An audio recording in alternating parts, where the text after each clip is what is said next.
ফাতেমা ও বোন ফাতেমা আল্লাহ নবী কোথায় আছে এখন আল্লাহ নবী কোথায় আছে বলো বোন ফাতেমা আমি এখন আল্লাহ নবীর কাছে গিয়ে আমি এখন আমার এই নাপাক হাতটা আল্লাহ নবীর পবিত্র হাতে হাত দিয়ে ঈমানে কালেমা পড়ে আমি মুসলমান হয়ে যাব।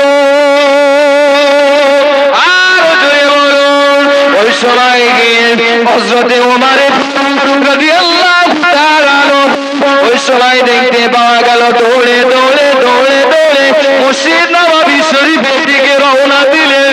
ওই সময় আল্লাহ নবী সাহাবায়ে কেরামদেরকে নিয়ে মসজিদ নববী শরীফে বসে তালিম দেয়, ওয়াজ করে মিলাদ দেয়। ওই সময় গিয়ে সাহাবায়ে কেরামেরা বলে ইয়া রাসূলুল্লাহ ইয়া হাবিবাল্লাহ খুশবর ইয়া রাসূলুল্লাহ ইয়া হাবিবাল্লাহ খুশবর ওই দেখো ওমর ওই দেখো ওমর খোলা তলোয়ার নিয়ে আজকে আমাদের দিকে এগিয়ে আসে। ইয়া রাসূলুল্লাহ আপনি সাবধান হয়ে যান, আপনি সতর্ক হয়ে যান।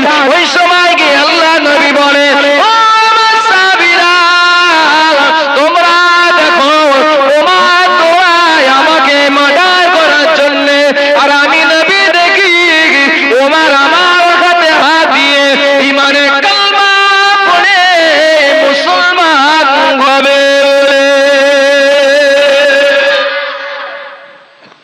আল্লাহ বললেন ওমা আরসালনাকা ইল্লা রাহমাতাল লিল আলামিন। বলুন সুবহানাল্লাহ, একটু চিল্লে হবে না? আল্লাহ বললেন যে আমি আমার হাবিবকে উত্তম রূপে উত্তম আচরণের অধিকারী সত্যবাদী করে আমি আল্লাহ আমার হাবিবকে দুনিয়ায় পাঠিয়েছি। আরো একবার জোরে বলুন সুবহানাল্লাহ। শুধু তাই নয়, মক্কার কাফের মুশরিক বেদিনেরা এরা তাদের খুব কাছের ভালো মায়া জিনিস ভালো কিছু আল্লাহর নবীর কাছে আমানত দিত।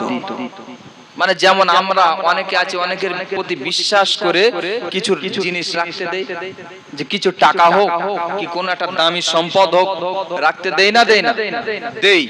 তেমন মক্কায় কাফের মুশরিক বেদিনেরা তারা সেই সময় আল্লাহ নবীর কাছে রাখতে দিত, আর কাফেররাই বলতো আল আমিন। বলুন সুবহানাল্লাহ, যে সত্যবাদী এই মুহাম্মদ হলো সত্যবাদী। ওরা সব জানতো যে মুহাম্মদ একটা কথা মিথ্যা বলে না, আর নিজের ইচ্ছায় মুহাম্মদ চলে না, তার রবের ইচ্ছায় মুহাম্মদ চলে। বলুন সুবহানাল্লাহ। তারপরেও যখন রাসূলুল্লাহ যখন একত্ববাদের দাওয়াত যখন দিতে শুরু করে, তখন বেঈমানের দল মুশরিকের দল তারা তখন তার নিজের গদি তার আঙুল ঘোরানো টিকিয়ে রাখার জন্য জনগণের সামনে জনগণের কাছে প্রচার করতে লাগলো মুহাম্মদ আমাদের বাপ দাদার ধর্ম সব শেষ করে দেবে।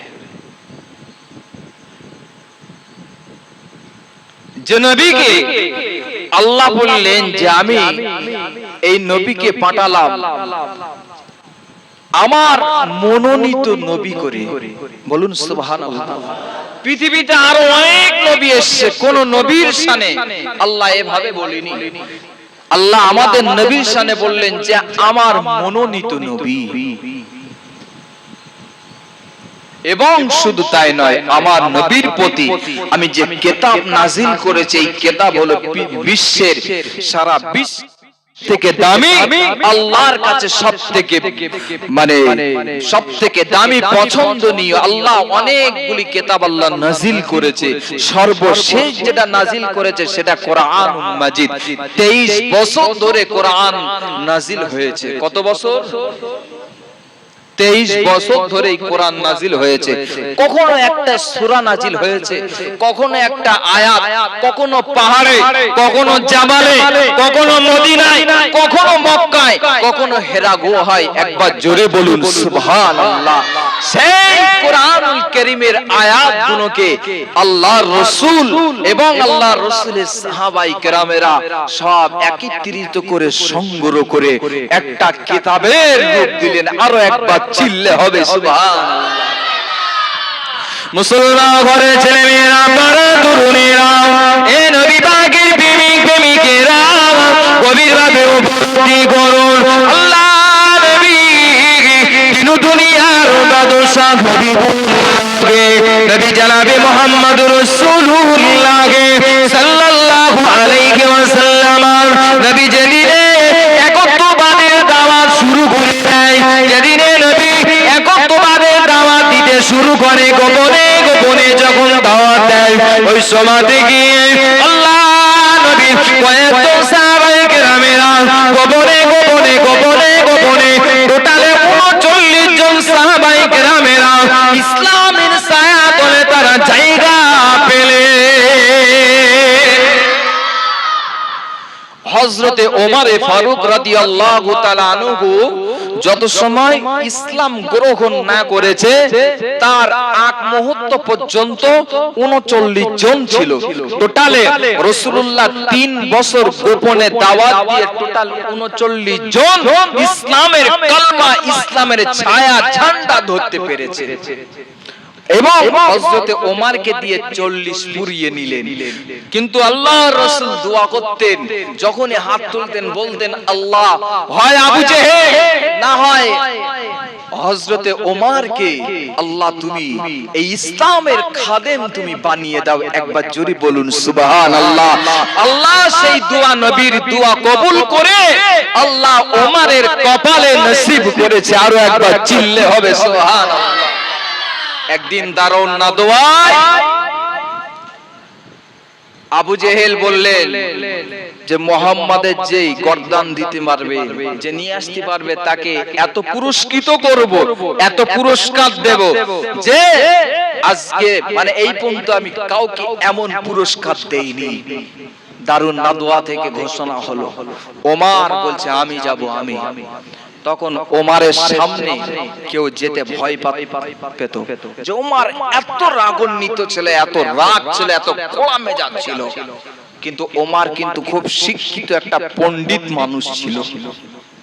সেই ওমর সকালবেলা উঠে খোলা তলোয়ারি নিয়ে, তবে ওমরের তার একটা স্বভাব ছিল যে সকালে উঠে সর্বপ্রথম কোথাও যেতে গেলে ওই কাবাটা 7টা পাক দিত, তওয়াফ করে তারপরে বার হতো। তো যখন 7 পাক ঘুরছে তখন বলছে যে আল্লাহ, বলছে হে কাবার মালিক, আজকের যেন আমার মনের আশা যেন পূর্ণ হয়, যেন আমি মুহাম্মাদের গর্দান নিতে পারি। আল্লাহ বলছে ওমর তুই যা, তোকে আমি ইসলামের আজকের কলমা পড়িয়ে তোকে ঘরে ঢুকাবো। একবার জোরে হবে না? নারে তাকবীর, নারে সালাত, নারে সালাত, নারে তাকবীর। ওই সময় ওমর দৌড়ে দৌড়ে যাচ্ছে, আর ওমরের খুব বাল্যকালের এক সাহাবা হযরত নাঈম আল্লাহর রাসূলের কাছ থেকে কয়েকদিন আগে ইসলামের কালেমা পড়েছে। নাঈমের সাথে দেখা, নাঈম বলছে এ ওমর কোথায় যাচ্ছিস রে? খোলা তলোয়ারি নিয়ে সকালে, বলছে জানিস না আবু জেহেল দারুন নাদওয়ায় বলেছে যে গর্দান নিয়ে আসতে পারবে তাকে সবথেকে বড় পুরস্কৃত করবে। আমি ওমর, আমি যাচ্ছি। তখন নাঈম তখন একটুখানি মান্তিক চাল চালিয়েছে।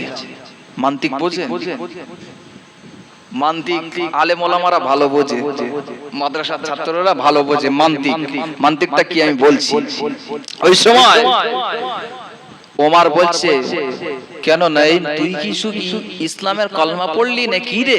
তুই কি মুহাম্মাদের হাতে হাত দিলি? তখন নঈম মান্তিক চাল চালিয়ে বলছে, আমি আমার বাপ দাদার ধর্মে আমি আছি।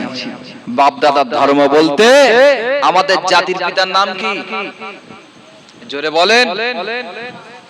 হ্যাঁ, জাতির পিতার নাম ইব্রাহিম আলাইহিমুস সালাম। ইব্রাহিম আলাইহিমুস সালামের যা ছিল ধর্ম, আমাদের সেই ধর্ম একই। জোরে বলুন সুবহানাল্লাহ। তাহলে মান্তিক চাল চালিয়েছে কোথায়, বুঝতে পেরেছেন? যে আমার বাপ দাদার ধর্ম, সে তো জাতির পিতা তো নাকি। আর আমাদের আদি পিতার নাম কি? বাপ আদম আলাইহিমুস সালাম, জাতির পিতা হযরতে ইব্রাহিম আলাইহিমুস সালাম। তখন নঈম বলছে, ওমর তুমি আগে তোমার ঘর সামলাও, তারপর তুমি পর সামলিও। অনেকে আছে না, নিজের ঘরের দরজা খোলা থাকে, লোকের ঘরের তালা দিতে যায়। অনেকে আছে না, নিজের লুঙ্গি কি হচ্ছে দেখে না, যে খুলে যাচ্ছে না কি হচ্ছে দেখে না, লোকের লুঙ্গি টাইট করা নিয়ে ব্যস্ত থাকে। তা নঈম বলছে, ওমর তুমি তোমার ঘর সামলাও তারপরে। তা বলছে কেন? তা বলছে তোমার বোন আর বোনায়ের ঘরেতে ইসলাম ঢুকে গেছে, একবার জোরে হবে না? নঈম বলছে, যদি ওমরকে যদি ঘুরিয়ে না দেয়, এই ওমর তো সোজা মদিনায় চলে যাবে, রাসূলের দরবারে চলে যাবে। একটুখানি ঘুরিয়ে তো দিতে হবে। ওমর আস্তে আস্তে গুটি গুটি পায়ে চলে গেলেন বোনের সামনে। যখন দরজায় গিয়ে টোকা দিচ্ছে, ও দরজা খুলে ফেলো, তখন ভিতরে রাসূলের এক সাহাবা কোরআন শোনাচ্ছিলেন। ওমরের বোন আর বোনাইকে কোরআন শোনাচ্ছিলেন।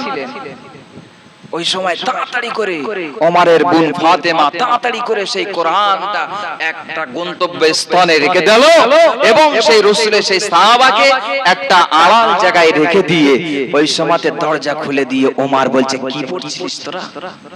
তা বলছে কেন? বলছে কোরআন পড়ছিলাম। যেই বলেছে আর সেই বোন আর বোনাইকে মার। বোনকে মেরে বোন রক্তাক্ত হয়ে জমিনে পড়লেন। ওমর ওই সময় বোনাইকে মেরে বোনাই রক্তাক্ত হয়ে জমিনে পড়লেন। ওই সময় গিয়ে হযরত ওমর ফারুক রাদিয়াল্লাহু তাআলা ওই সময় গিয়ে মার থামালেন। বোন ওই সময় বলে, ভাই ওমর, ও ভাই ওমর, তুমি আমার মায়ের পেটের ভাই, তোমার কি মনে দয়া হয় না?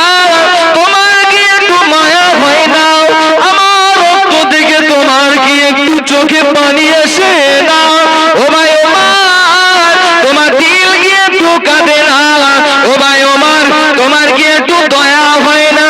ওই সময় থেকে বোনের দোয়া, বোনের কাকুতি আর আল্লাহ নবীর দোয়া, ওই সময় আল্লাহ কবুল করে নিয়ে ওমরের বোনকে আল্লাহ পাক নরম বানিয়ে দিল। ওমর বলছে, ভাই ও ভাই, ভুল করে ফেলেছি। তোমরা ঘরে কি শুনছিলে? বোনাইকে বলছি, ও বোন তুমি কি পড়ছিলে? ওমর যখন এসছে তখন তোর হাই ভোল্ট, পরে গলা সুর চেঞ্জ। বোন কি পড়ছিলে? বলছে আল্লাহর পাঠানো কোরআন। তা বলছে আমার কি একটু শোনানো যায় না? বলছে না, লা ইয়ামাসসু ইল্লাল মুতাহহারুন, নাপাক অবস্থায় কোরআন শোনাও যাবে না, পড়াও যাবে না। এই অবস্থায় তুমি পবিত্র হও, তারপরে তোমাকে কোরআন শোনানো হবে। একবার জোরে হবে সুবহানাল্লাহ। মুসলমান ঘরে ছেলেরা তারা এ নবী পাকের প্রেমিকেরা গভীর ভাবে উপলব্ধি করো। ওই সময় গিয়ে দেখতে পাওয়া গেল হযরতে ওমর ফারুক ওই সময় বোনকে বলে, বোন আমি এখন পবিত্র হব, আমাকে পবিত্র করার ব্যবস্থা করো। কিভাবে গোসল সারতে হবে, কিভাবে উযু করতে হবে, ও বোন ফাতেমা তুমি আমাকে বলে দাও, আমি এখন পবিত্র হব। ওই সময় গিয়ে হযরতে ওমর ফারুক রাদিয়াল্লাহু তাআলা ওই সময় গিয়ে পবিত্র ওই সময় আল্লাহ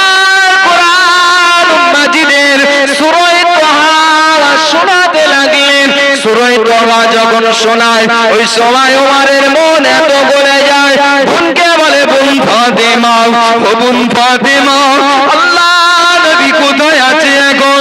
আল্লাহ নবী কোথায় আছে বলো বোন ফাতেমা।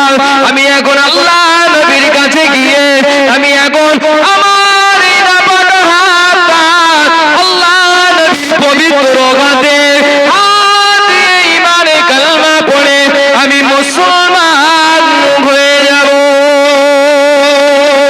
আর জোরে বলুন, ওই সময় গিয়ে হযরতে ওমর রাদিয়াল্লাহু তাআলা আনহু ওই সময় দেখতে পাওয়া গেল দৌড়ে দৌড়ে দৌড়ে দৌড়ে মসজিদ নববী শরীফের দিকে রওনা দিলেন। ওই সময় আল্লাহ নবী সাহাবায়ে কেরামদেরকে নিয়ে মসজিদ নববী শরীফে বসে তালিম দেয়, ওয়াজ করে মিলাদ দেয়।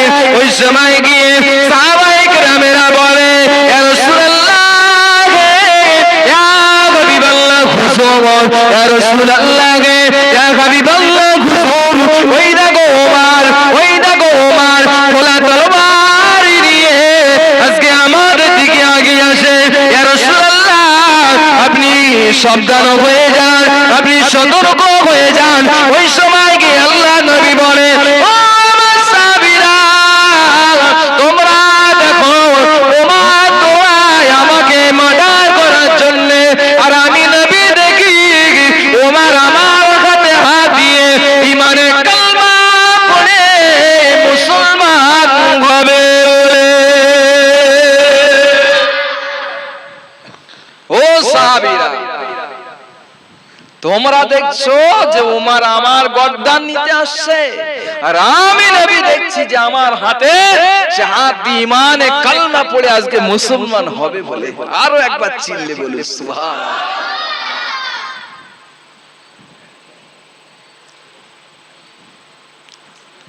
উমর ওই সময় আল্লাহ নবীর কাছে এসে বললেন, ইয়া রাসূলুল্লাহ, ইয়া হাবিবাল্লাহ, আমি অন্যায় করে ফেলেছি, আমি অপরাধ করেছি, আমি অনেক আপনার অত্যাচার করেছি, ইয়া রাসূলুল্লাহ, আমাকে ক্ষমা করে দাও। আমার এই নাপাক হাতটা নিয়ে তোমার পবিত্র হাতে দিয়ে আমাকে মুসলমান বানাও। আল্লাহ নবী ওই সময় ওমরের হাতটাকে ধরে চাপটে ধরে ইসলামের কালেমা পড়িয়ে লা ইলাহা ইল্লাল্লাহু মুহাম্মাদুর রাসূলুল্লাহ, সকলে বলুন সাল্লাল্লাহু আলাইহি ওয়াসাল্লাম, ইসলামের কালেমা পড়িয়ে মুসলমান করিয়ে ওই সময় ওমর আল্লাহ নবীকে বললেন, ইয়া রাসূলুল্লাহ, এতদিন আপনি গোপনে গোপনে ইসলামের দাওয়াত দিয়েছে, আজ থেকে আমি ওমর বলে দিলাম, আজ থেকে প্রকাশ্য ইসলামের দাওয়াত হবে। জোরে বলুন সুবহানাল্লাহ। ওমরকে দিয়ে ইসলাম এর আগে 39 ছিল, ওমর কলমা পড়ে তখন 40 পুরে গেল। আর ওই ওমর তখন খোলা তলোয়ারি নিয়ে তখন কাবার চত্বরে এসে তখন তলোয়ার উঠিয়ে বলছে, কে আছিস বল, আজ থেকে ইসলামের প্রতি যে একবার সুড়সুড়ি দিবি আর ওমরের তলোয়ার তার গর্দানের উপরে চমকাবে। একবার জোরে হবে সুবহানাল্লাহ। আবু জেহেল চটচট দেরি না করে সঙ্গে সঙ্গে দারুন না দোয়ায় মিটিং ডেকে দেশ, যে লাইন খারাপ, যে আমাদের দলের সম্বল ছিল তাকে আমি একা পাঠিয়ে সে তো ওদের দলে চলে গেছে, এ তো ভাবতাল তো ভালো না। তখন ওমর বলছে, যতই তোমরা যুক্তি পরামর্শ, যতই তোমরা ভাত পাদো, ইসলামের যদি একবার তোমরা ক্ষতি করতে চাও, কাউকে যদি বাধা দিতে চাও, তোমাদের একটাও আমি ওমর ছেড়ে দেব, গর্দান আমি ওমর আমি কিন্তু লাবিয়ে দেব। তার আগে ওমর যতদিন ইসলামের ছায়ায় যতদিন না এসেছে ততদিন সেই ওমর মক্কায় একটা কাবার পাশে একটা বিশাল বড় একটা বাণিজ্যিক মেলা হতো, সেই মেলায় বিভিন্ন দেশ থেকে সেই মেলায় সব অংশগ্রহণ করত। তা ওই সময় সেই ওমর সেই বাণিজ্যিক মেলা যখন হবে ঠিক মেলার কয়েকদিন আগের থেকে, আর ঠিক কাবার মানে একটা সাইড মানে কাবার পাশ দিয়ে রাস্তা ছিল রাসূলুল্লাহর বাড়িতে যাওয়া, তা ঠিক ওই জায়গা দিয়ে সব ব্যারিকেড করে দিয়েছে সকলকে। মানে তখন ওই আবু জেহেল, আবু লাহাব, তখন ওমরে ফারুক রাদিয়াল্লাহু তাআলা আনহু সব তখন ইসলাম তো পড়েনি, তখন আরো অনেকে ছিল, সব এক জায়গায় বসে যে বাণিজ্যিক মেলায় যদি বিভিন্ন দেশ থেকে সব আসবে, যদি ওরা যদি ওই রাস্তা ধরে যদি যায় মুহাম্মাদের কাছে, ওরা কিন্তু কলমা পড়ে কিন্তু বিভিন্ন দেশে ওরা ফিরে যাবে, বাড়ি চলে যাবে, ইসলামের দাওয়াত কিন্তু সব কোনায় কোনায় চলে যাবে, এটা কিন্তু করতে দেওয়া যাবে না। তখন বলছে তাহলে কি করতে হবে? তা বলছে তাহলে একটাই উপায় আছে, একটা রাস্তা আছে, যে ওখান থেকে সব ব্যারিকেড করে দাও, যেন কেউ যেন ওদিকে যেন না যায়, কেউ যেন ও রাস্তার দিকে কেউ না যায়। যদি কেউ যেতে চায় তা তোমরা বলবে যে পাগল। বাণিজ্যিক মেলা শুরু হয়ে গেল। তখন যথারীতি সব বিভিন্ন, আমরা যেমন একটা নতুন জায়গায় যদি যাই, জলসায় যাই, যখন আমরা কোনো বিয়ে বাড়িতে যখন যাই, তখন আমরা গেলে সেসব গ্রামগুলো একটু ঘুরে ঘুরে দেখি না, দেখি কিনা যে রাস্তাটা কোথায় আছে একটু হেঁটে যাই। ঠিক তেমনি বিভিন্ন কান্ট্রি থেকে সেখানে বাণিজ্যিক মেলায় তারা অংশ নিয়েছে, তখন ঘুরে ঘুরে দেখছে। আর ওই সময় গিয়ে যারা সব দারোয়ান দাঁড়িয়ে আছে ওই গলিতে, ওই রাস্তার দিকে, বলছে এদিকে যেও না, এদিকে একটা পাগল আছে, ওই পাগলটা কিন্তু তোমাদের দেখতে পেলে কিন্তু কামড়াবে। কি করবে?